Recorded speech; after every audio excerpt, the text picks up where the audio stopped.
दोस्तों, नमस्कार। एक नई और इंटरेस्टिंग कहानी में आप सबका स्वागत है। चलो अब मैं शुरू करती हूँ आज की ये कहानी। आप अगर कहानी पसंद आए तो वीडियो को लाइक कर देना। चलिए अब इस कहानी को शुरू करते हैं। दोस्तों, ये कहानी रेनू की है। रेनू कहती है, मैं 26 वर्ष की हूँ और शादीशुदा हूँ। अपने बारे में ज़्यादा कुछ बोलूँ इससे पहले मैं आपको बोलूँगी, कहानी शुरू करते वक्त ईयरफोन या हेडफोन का उपयोग करें। इससे इस कहानी की ऑडियो क्वालिटी आपको पसंद आएगी जब आपके कानों तक पहुँचेगी। चलिए अब इस कहानी को शुरू करते हैं। दोस्तों, जैसे कि मैंने आपको बताया, मैं शादीशुदा हूँ।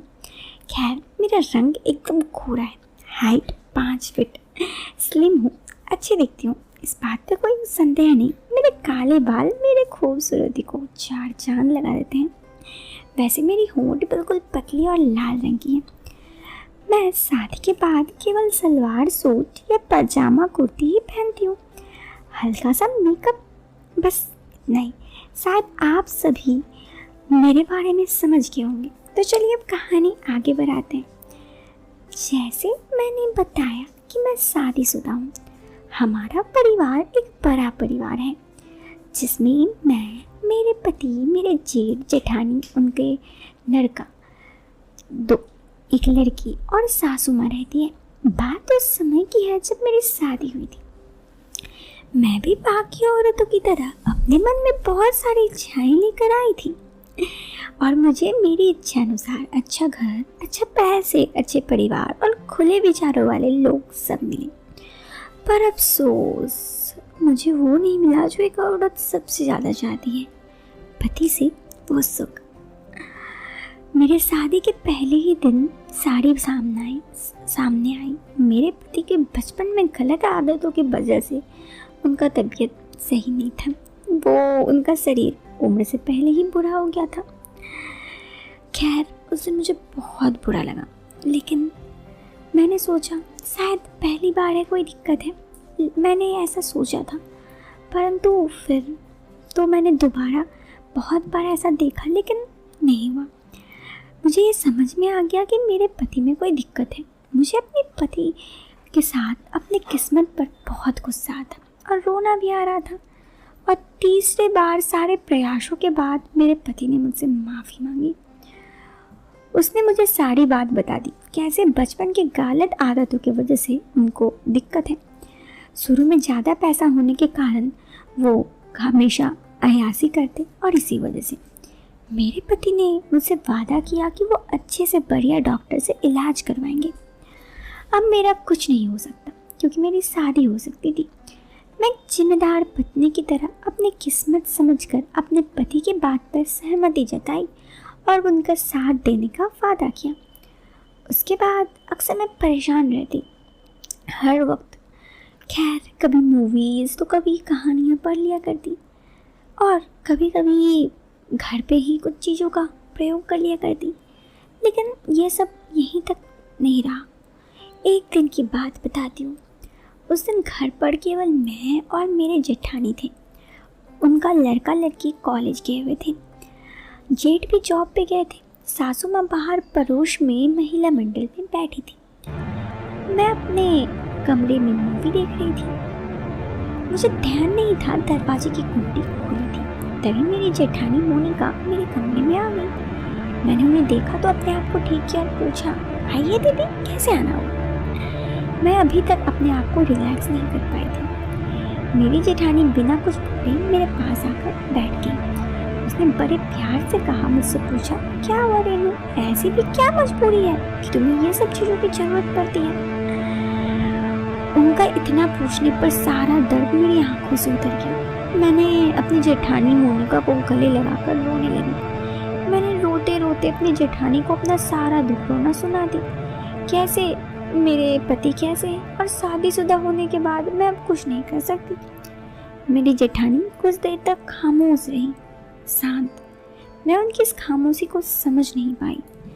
मुझे लगा शायद उन्हें बोलने के लिए कुछ मिला नहीं।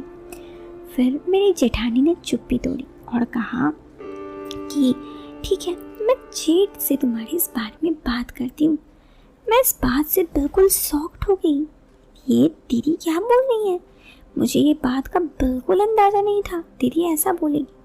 मैं कुछ देर सोचते हुए बिल्कुल साफ मना कर दी कि ऐसा नहीं हो सकता, क्योंकि मैंने अपने जेठ के बारे में कभी ऐसा कुछ नहीं छोड़ा था। हालांकि कभी कभी मुझे ऐसा ख्याल आता, लेकिन मैं हिम्मत नहीं की। मेरी बात सुनकर मेरी जेठानी ऐसे ही बिना कुछ बोले वहाँ से उठकर चली गई। मैं उनकी खामोशी का मतलब समझ नहीं पाई, पर पता नहीं मुझे ये तूफान से आने से पहले खामोशी लगी। मैं आपको थोड़ा अपने जेठानी और जेठ के बारे में बता देती हूँ।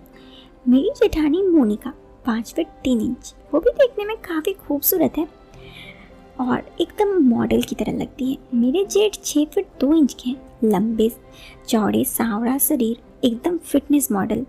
दोनों की जोड़ी बहुत ही ज़बरदस्त है। ऐसे ही दिन निकल गए। मेरे लेट उठने की आदत थी। मैं जब उठती थी मेरे पति और जेठ जॉब पे जा चुके होते। मोनिका मेरी जेठानी ही सुबह का नाश्ता बनाती। एक दिन सुबह 9 बजे मेरी जेठानी की कॉल मेरे पास आई। फ़ोन कॉल की आवाज़ से मेरी नींद उठी। मैंने कॉल उठाई तो उधर से जेठानी मतलब मेरी दीदी की बिल्कुल धीमी आवाज़ थी। दीदी ने कहा, रेनू मुझे तुम्हारे बहुत तेज़ सर दर्द हो रहा है, प्लीज़ मेरे कमरे में आकर सर दबा दो।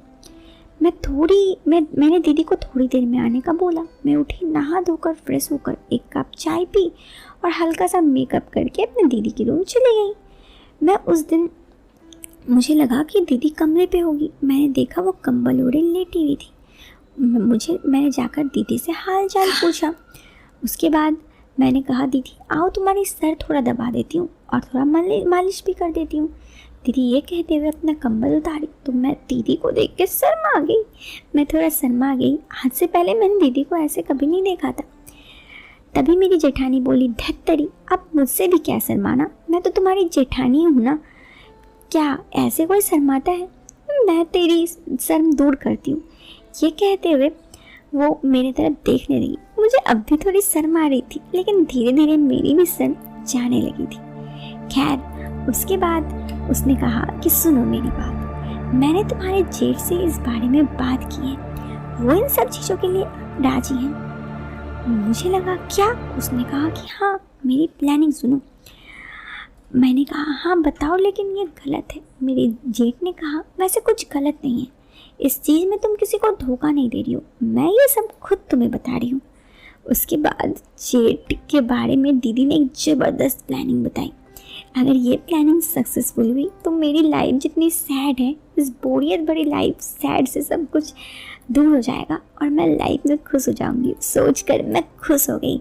मैंने कहा वाह दीदी आप तो सच में कमाल की हैं। उन्होंने कहा हाँ वो तो मैं हूँ ही। दोस्तों फिर क्या हुआ जानना चाहोगे? अरे हाँ यार, फिर तो ये कहानी और भी इंटरेस्टिंग हो जाती है जी। तो अभी इस वीडियो से लेती हूँ अलविदा। इस वीडियो के सेकंड पार्ट में मैं आपको बताती हूँ कि आगे क्या होता है। टिल देन वीडियो पर बने रहना। तब तक के लिए bye bye, take care, bye.